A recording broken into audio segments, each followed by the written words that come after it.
තින් ළමයිනේ අද අපි කතා කරමු පැසිෆික් රිම් එකේ මේ ගාස්ලා නැත්නම් යේ ගාස්ලා ගැන.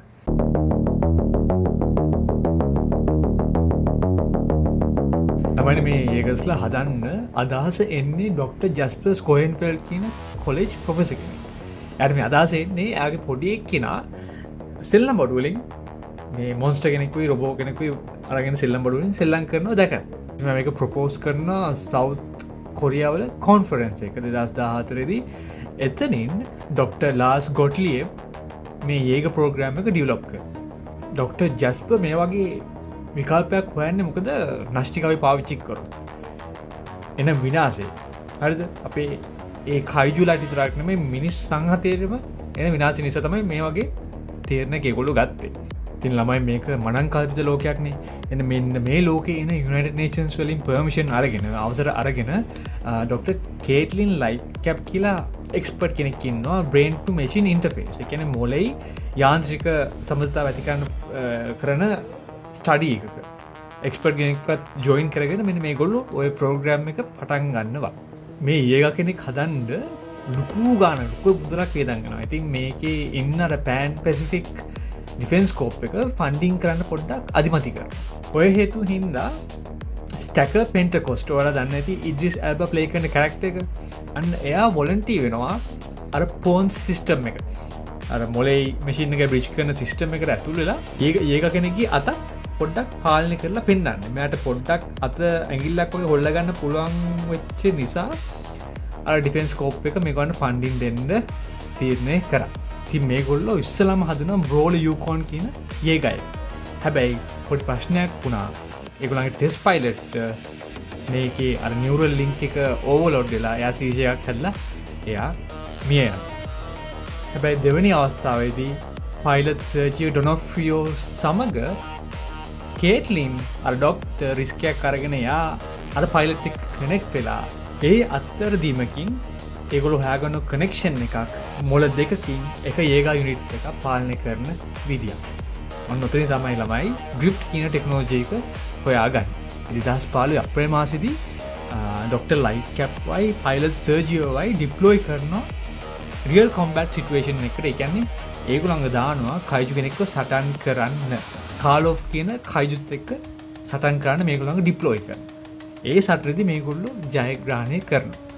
අන්න ඒ ජයග්‍රහණයෙන් ළමයිනේ මේ යේගාස්ලාගේ ඉෆෙක්ටිව්නස් එක තහවුරු කරනවා. ඉතින් ඊට පස්සේ ඉතින් තමයි මේ යේගස්ලාව ගොඩක් හදන්න පටන් ගන්න. යේගස්ලා නම් කරලා තිනවා මාක් යන නාමය. ඔය මාක් කියන නම යෙදෙන්නේ ඒගොල්ලෝම රෝල් අවුට් කරන අවුරුද්දේ ෂෙඩියුල් එකයි අනුව. ඉතින් මාක් 1 to 3 මේ යේගාස්ලා නියුක්ලියර් පවර් නැත්නම් නෂ්ටික ජෙනරේටර් එකකින් තමයි මේගොල්ලෝ පවර්ඩ් වෙන්නේ. ඉතින් ළමයි මේ පයිලට්ස්ට රිස්ක් එකක් තිබ්බා මේ නෂ්ටික බලය පාවිච්චි කරන නිසා විකිරණ වලට අහු වෙලා ලෙඩ වෙන්න කියන අවස්ථාව වැඩි. අක් 4 ඉඳන් 5 වෙනකම් මේගොල්ලෝ හැදුවේ ඩිජිටල් තාක්ෂණයෙන් පවර්ඩ් කරපු යේගාස්ලා. ඉතින් ඒගොල්ලන්ට ඒ පයිලට්ස් වල ලොකු ප්‍රශ්නයක් තිබ්බේ නෑ. ඒකෙන් පස්සේ ඔයාලා අපි හැමෝම දන්න ජිප්සි ඩේන්ජර් පැසිෆික් රිම් මූවී කියන මේ යේගා එයත් නෂ්ටික බලයෙන් රන් කරපු යේගා කෙනෙක්. මේ යේගාස්ලා හදන්න ළමයිනේ තව හේතුවක් වුණේ මේ කයිජුලාගේ ලේ නිල් පාට ලේ කයිජු බ්ලූ කියන නමයෙන් හඳුන්වන්නේ. ඒවා හරිම ටොක්සික් එන්වයරන්මන්ට් එකට. ඉතින් මේ කයිජුලා මිය ගියත් ඒගොල්ලෝ තියෙන දේවල් අරගෙනම තමයි යන විදිහට තමයි මේ ඒලියන්ස්ලා මේ කයිජුලාව හදලා තිබ්බේ. ඉතින් අපේ යේගාස්ලා විශේෂයෙන් ඩිසයින් කරලා තියෙන්නේ ක්ලෝස් කෝටර් කොම්බැට් වලට. ඒ කියන්නේ අතින් පයින් තව විශේෂ වෙපන්ස් තිබ්බා, කඩුවක් තිබ්බා, අපි දැක්ක රිට්‍රැක්ටිං කඩුවක් තිබ්බා ජිප්සි ඩේන්ජර් එකේ. තව ප්ලාස්මා කැනන් එකක් තිබ්බා. ඒ ප්ලාස්මා කාස්ට් එක ඒ තුවාලේ කෝටරයිස් කරනවා. ඒ කියන්නේ පුච්චලා වේලන.